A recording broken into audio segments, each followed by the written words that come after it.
Once again, ladies and gentlemen, welcome to the Village of Bartlett Committee of the Whole meeting for October 1st, 2024. I call this meeting to order, and again, please ask the clerk to call the roll.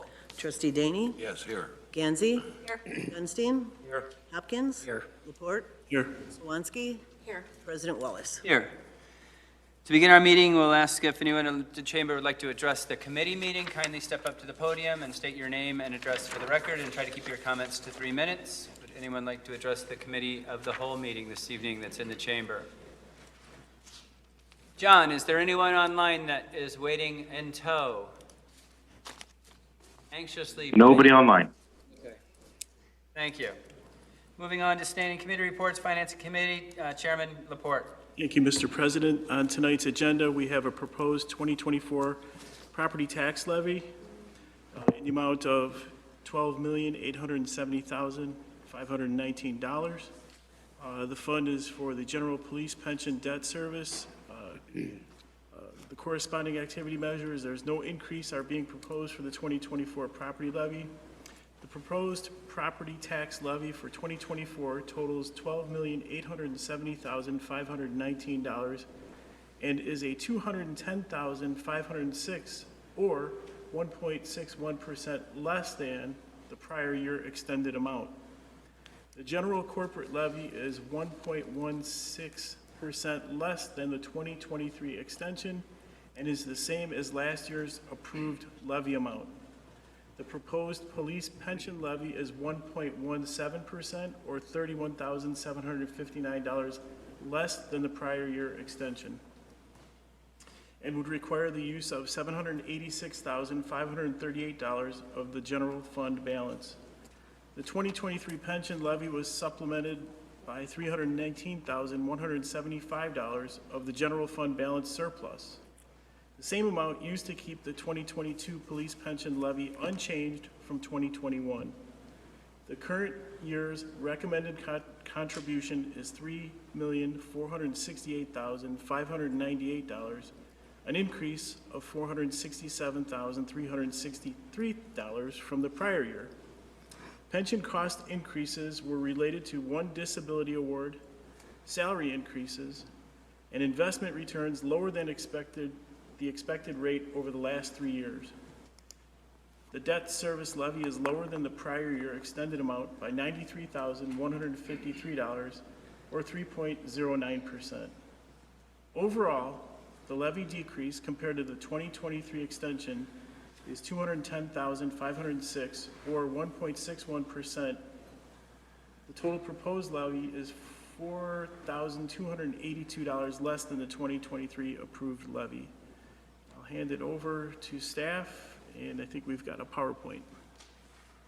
Yeah, thank you, Trustee Report. We've heard all the details. I'm going to try to show you in some charts and go over some other details that will help walk us through this.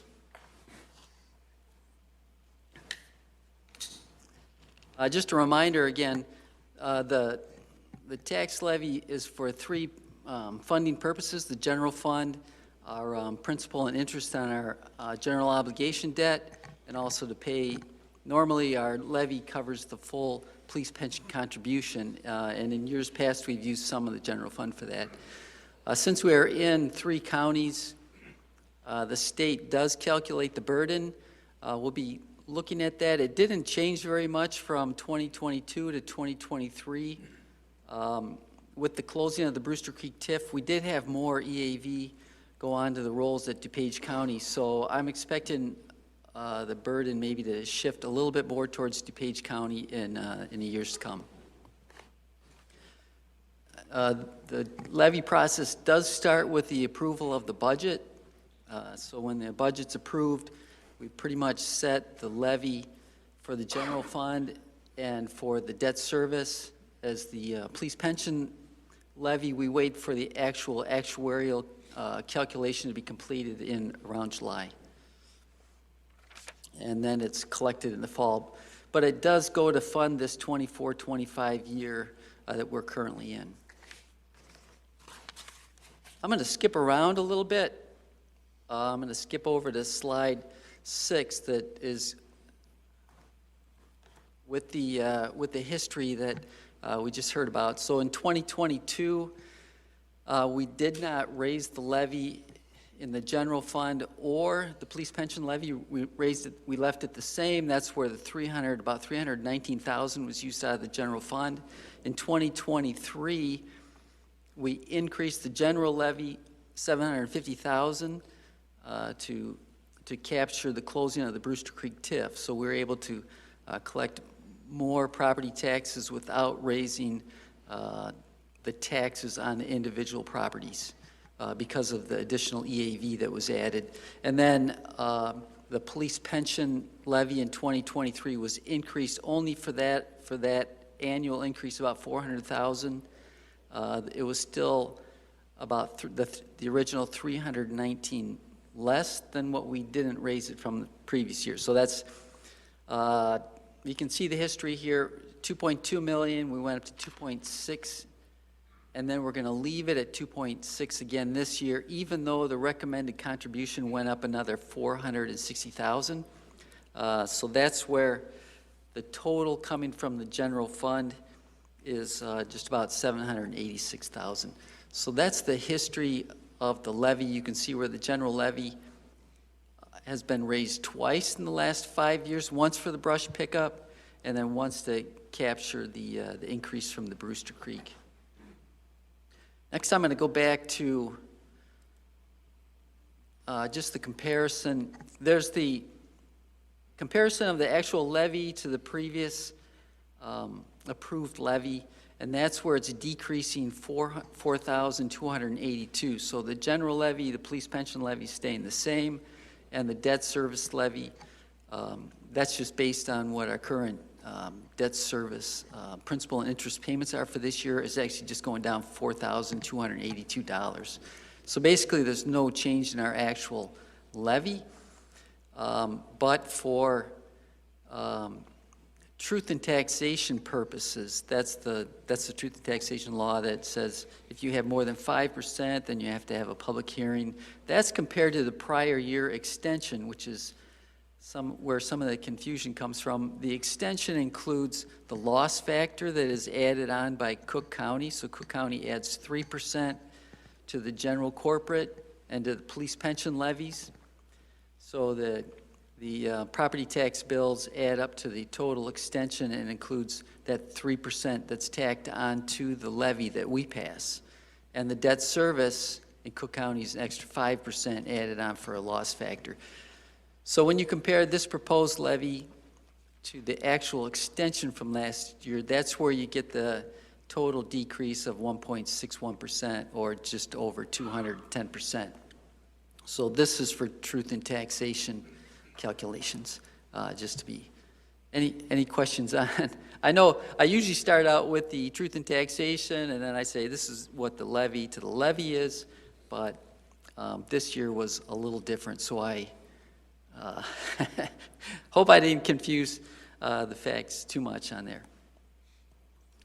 I'm going to skip ahead then to the debt service levy.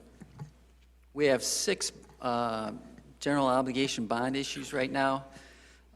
In the first column, the proposed levy, that shows the full amount of the when the bonds are issued. That's what's put on the tax rolls, and then every year we abate a portion of that. So the 2016 bonds was for the police station. That was partially refunded by the 2022 A bonds. So those are also for the police station. 2017 bonds were for when we issued 2007 bonds for the fire station number 3, and the 38,833 is the portion that the fire district pays. That's the portion of the fire district that's outside of the village district. 2019 bonds, the part that is being abated is for the Devon Avenue excess flow facility, the $552,000. The remainder of that, the $350,000, is for prior year refundings that include the Kohler Field ball fields, West Bartlett Road, the water meter change-out back in 2007, 2008, also for the Village Hall construction. 2021 A bonds is for the DuPage Water Commission transition. And then the 2021 B, that is for the a refunding of the 2012 bonds for streets resurfacing and also for the stormwater project up on North Avenue. So there's a lot of refundings. Basically, the debt service has been level since, if I go back to property tax levy, you can see in 2016, the debt service went up to about $3 million. It stayed at about $3 million. It will finally start going down if we don't issue any new debt in the fiscal year 31-32. That's because as some of the older bonds drop off, principal picks up on other bonds following that. So the total debt service levy, $2,919,000. Moving on to the police pension, here's a brief history of the levy amount. Again, we already talked about levy amount is often affected by the annual return. So the funding comes from the actual withholdings. The police officers contribute 9.9% of their salaries. That goes into the fund. The levy picks up the difference between what the investment income is and the police salary contributions. So over the last 3 years, we haven't met the, our assumed rate currently is 6.625%. And as you can see, we had a negative 3.7, 0.75, 0.41 over the last, 9.41 over the last 3 years. So we did move all of our money to the state consolidated fund in March of 2022. The actual Illinois municipal fund return over the last year compared to this 2024 year was 9.52%. So it was very close to the consolidated fund.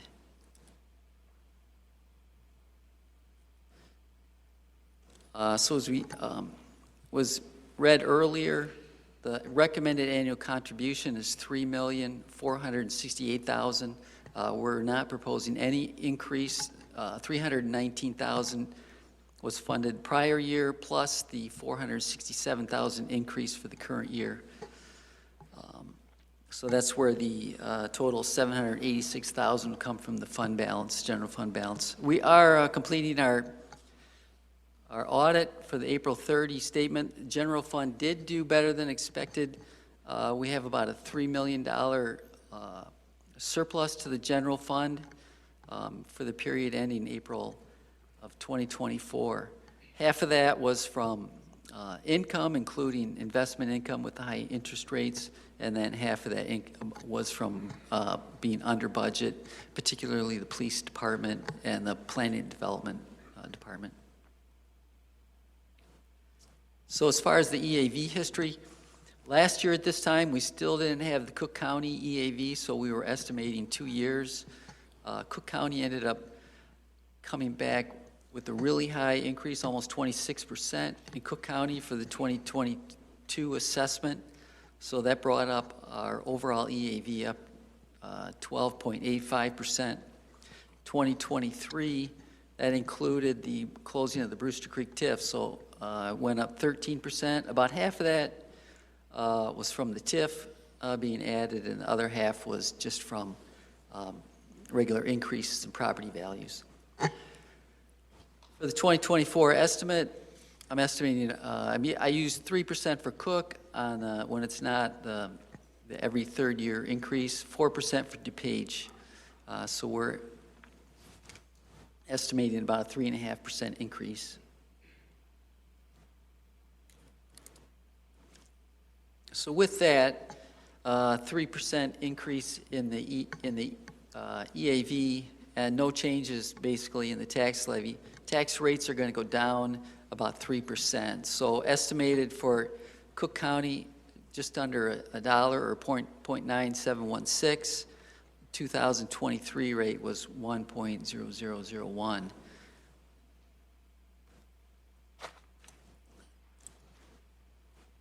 DuPage estimated tax rate's going to be 0.76, down from 0.79. So the total, if we lump them all together, 0.85, or also down about 3%. The distribution of the taxes, this is the 2023 tax rates. Again, the village is just under 10%, about 9.5%. Here's a breakup of the DuPage rates. School districts are about 63% in DuPage County. Cook County is also about 9.5% for the village. There's a little more going on in Cook County. School districts are about 57%. Moving on from here then, so this is, we would advertise, we'd have a public hearing at the next meeting in regard to the property tax levy. We're not required to have a public hearing since we are not raising the levy, but we have the public hearing, give the public a chance to look at the property tax levy. Then the board will approve an estimated levy, and then the next step would be to adopt the levy on the first meeting in December, and then it needs to be filed by the last Tuesday in December, which happens to be the last day of December. So unless there's any questions, I know that last year we pushed to have the property tax increase, especially for the police levy, and to also pick up for the Brewster Creek TIF. So this year, we looked at the fund balance. There is surplus there to cover for the pensions, so that's why we have recommending not to increase the levy for this year. Good. Where do we stand as far as the amount of money we funded the pension versus what's required? So the state, you mean what's required by the state statutes? Okay, so the state statutes only require that you have it funded at 90% by 2040, and we fund it based on funding it at 100% in 2040. So our recommended was 3.6 million. I think if we would go by the state requirement, it would be under 3 million, based on their requirements. And where are we at right now, Todd? Where are we at right now with it? At our level of funding, Yeah, Percentage-wise, right? we're at about 77% funded. 78 is what I thought, yeah. Yeah, I think the average is 65%. So we're just going to creep up a little bit each year. Yeah, so the funding portion doesn't mean you're going to have to pay less. It just means you're going to pay it later with more interest expense. Yeah. It doesn't mean your expense goes down. It just says you're not paying what's due, as far as the funding goes. The whole consolidated group effort, I was in a meeting in 2021 when they were talking about that. And that really irritates me because I know in 2023, if we were outside that, we would have made more than 0.75%. 3-month T-bills were at 5.5%, 6%. You could have put them in the safest thing possible and still made money in 2023. I was so disappointed with the whole consolidated pension thing. It's ridiculous. But it's a state we live in. Anyone else? All right, thank you, Todd, for the update. Yeah, we'll just move forward with advertising the public hearing, and we'll bring this up at a future board meeting for a vote. Thank you, Chairman Laporte. Public Works and Golf Committee, Chairman DEYNE. Well, thank you, Mr. President. I don't know if I want to read this whole thing. This is basically about the Village Hall parking project for the electric charging stations. At the September 3rd board meeting, there was quite a bit of discussion whether or not to include electric vehicle charging stations. The new parking area that will be constructed where a well house is presently located, we received requests from the public for electric vehicle charging stations. And I repeat, we receive requests from the public for electric vehicle charging stations and thought that downtown would be a good location.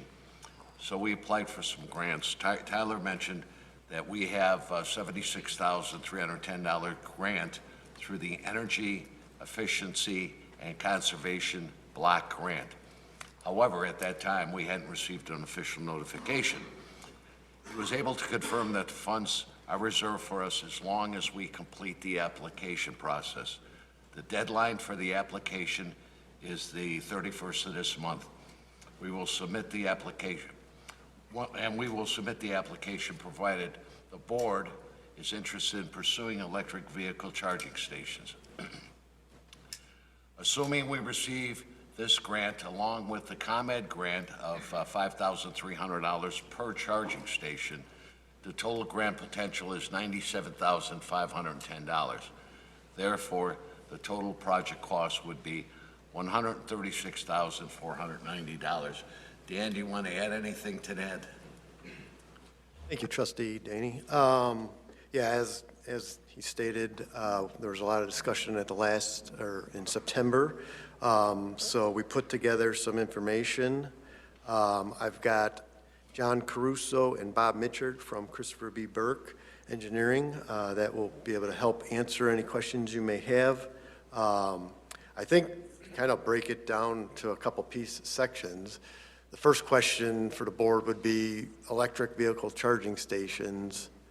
Do we want to pursue installing them at this location or not? And then from there, we can get into parking and how we go about building it.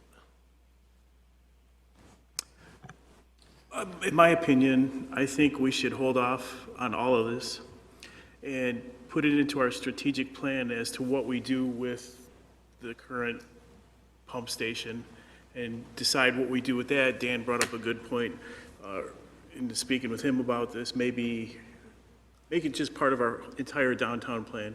It's not a bad idea, but I don't think we should do it piecemeal. I think we should do it as part of a larger project that encompasses the whole downtown area. So as far as converting the existing well house into something else? Yeah, I think we should hold off, save the money. At our last meeting, Adam had asked for if there was any way to get a cost for just the demo of the pump house, and I don't see that here. I see parking, demolition and parking, and demolition and EV charging stations. And I think Dan had asked for some research on perhaps leasing parcels out to someone else. There's, Did I miss? to answer, if you go to the chart, there is a line item for demolition. Design build is estimated at $18,000 to just remove the well house, or $23,000. So that's kind of the range for demolition for the well house. You got to put something there. 18 or 23? You can't just leave it demoed. So you got to put parking. We'd want to restore it somehow with grass if we were going to, but if there's question on whether we're going to try to reutilize that well house for something else, then there's no need to remove the well house. We've had it in our capital that the plan was to demo it and put in parking. If that's potentially changing, then yeah, there is no urgency. It was just, we have an old building there. It needs work if we are going to turn it into something. And I originally thought that's where we were headed as far as removing the building and then putting in parking. Parking needed right now?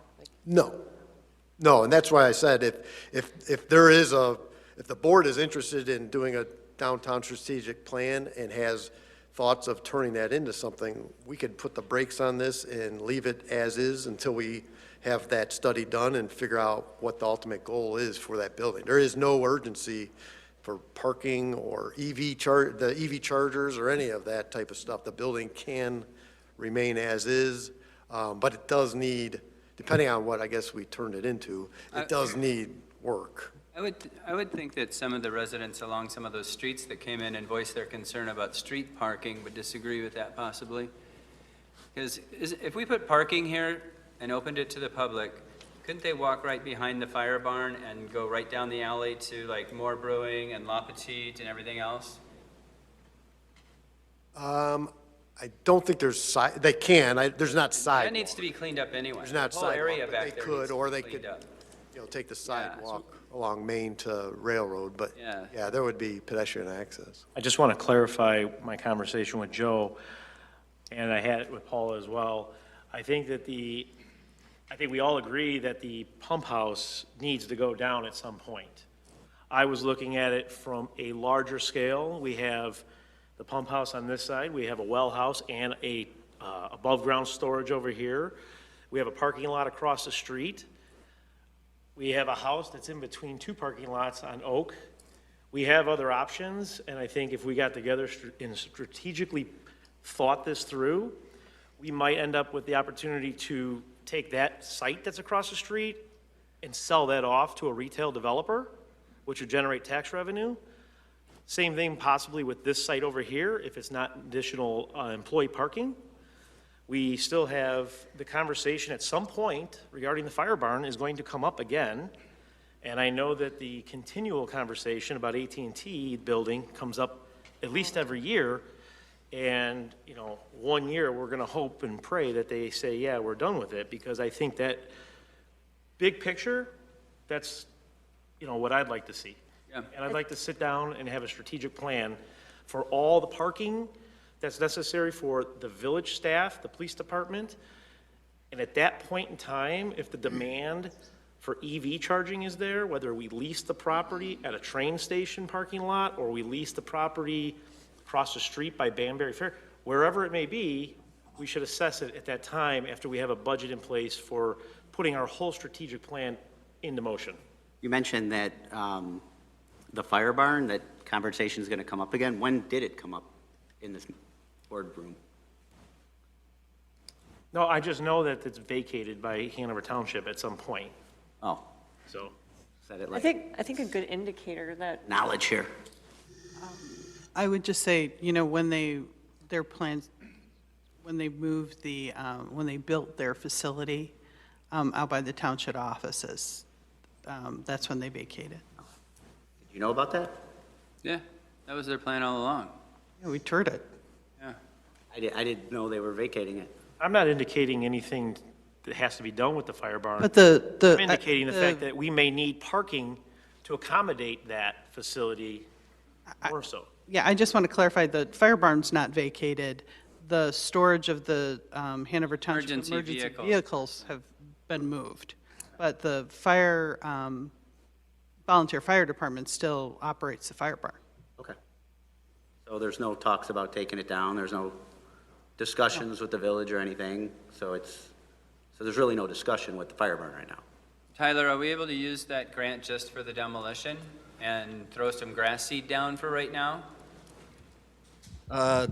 In short, no. Not without the EVs? No, it's strictly the EV charging stations. Can we just put like a extension cord out there or something? We could try. We're looking at, if the board does not want to pursue the EV charging stations, we're looking at other avenues where we could still try to receive that grant. LED lights is an option, street lights, we have a lot of those still out there to change. Electric vehicle, if there was a staff vehicle. So there's some other avenues we could try to utilize that funding if the decision is to hold off on EV charging stations at this point. What's the expiration date on that funding? We just have to get we have to come up with an application by the end of the month to say where we want to direct or what we're going to do with that money. So we would have, and we already applied for EV charging stations, so we would just have to verify that we can redirect it to another avenue and pursue that and turn in the application for that. Like Right, a so we kinda massive give LED Christmas demonstration. Yeah, we would just have to, we submitted what they called a pre-award sheet without getting too much into the details. And so that they were fine with, so that's how we're automatically allocated that amount. We just have to put the formal application saying, yes, board is good with it, and this is the estimated cost with actual hard numbers. So to change it, I don't know if we'd be able to. It doesn't, nowhere it says no, but it doesn't also say yes anywhere in the grant information. I'm sure you we've can heard. do it, Tyler. We have confidence in you. I appreciate that. And we appreciate you chasing a grant. Yeah. I just don't, my personal opinion is I don't think that I have a that's the right tendency, yeah. application for that I have a property. tendency to agree with trustee Gunstein and trustee Laporte on the grand scheme of things. When you think about, I was behind the, I don't know where it was at, but the part that's bordering our fire department, that whole area in the middle there, I think it's private property, but there's got to be something done with that. There should be a way to walk through that way behind AT&T to those facilities instead of going clear around. There's got to be a lot of things that we could do strategic planning-wise to make that a corridor to get over there. I would suggest having a strategic plan for that ahead of time so that we can actually put this out before our 2025 budget comes out. Yeah. So we can account for it. Didn't we say we were going to meet twice a year for strategic planning at some point? And I feel like a good indicator that we need to talk about the downtown was when we were talking about the TIF. I think we kind of had two sides, like some people were like, oh, downtown, and then when we figured out that we couldn't do a TIF for the downtown, we went to Lake Street, but I still think that shows that we need to talk about the downtown in a complete fashion. Well, and if we're talking about, we were talking about redoing the fountain over here, if we did the alley to the other side, and there might be another application. Again, A for effort, thank you for chasing the grant. Personally, just don't think that that's the right application at this moment in time. I'm in agreement with that. Is everybody? No, I'm not. We're holding off on everything. I'm not in agreement with it at all. I like what trustee Gunstein has said about, the improvements that we're talking about. That's perfect, okay? But now we have an opportunity. We have to start somewhere, and at least this would be the initial step. Then we can talk about the parking lot. We can talk about the well house over there. We can talk about the tower. But this would be the first step. If we follow the plan that's been kind of laid out, which is excellent, I'm in favor of that, okay? But then we still have to go back and address this at a later date. Now we have a chance to pick up a grant for $76,000. Only if we stick electric vehicle Right. charging stations there. Right. You're assuming that that we're all on board with electric charging. Well, I'm assuming you're not. I am. No, I know that, but to get that grant, we have to, want to put that in. I don't think any of you are on board. I just disagree, okay? So, Okay. but as a start, the pump station has to come down anyway. Put it all together. And it said here that the public has asked for charging stations, vehicle charging stations. I've had public tell me that they disapprove of this, Well, so. Well, and it's not fair to the people that don't drive electric vehicles to use taxpayer funds to fund an electric vehicle project that doesn't accommodate everybody. We have to think about everybody. What's best for Bartlett? we're not living back in the 1800s with horse and Do buggies. you have an EV? Huh? Do you have an EV? No, I would buy what I buy? I'd buy a hybrid. I have one too. Well, I would get. a lot of companies are getting rid of their EVs, Volvo, Volkswagen, Ford. So Ford was insurance. losing $80,000 a year. So let me just contribute this, Dan. Hopefully you got your direction. Let's put the brakes on. Tyler, go to work on trying to We're figure out done. how to get LED change out. And then we'll go into strategic planning, trying to figure out what everybody agrees on, even Ray. Mr. President, that's all I have this evening. Thank you very much. Let's Does adjourn anybody the else meeting. have any other comments? Let's adjourn the meeting. All right, I'll entertain a motion to adjourn. So moved. Second. Moved by trustee Daney, seconded by trustee Laporte. Clerk, please call the roll. Trustee Daney, Yes. Danzy, Yes. Gunstein, Yes. Hopkins. Yes. Laporte, Yes. Swansky. Yes. We are adjourned. Yo.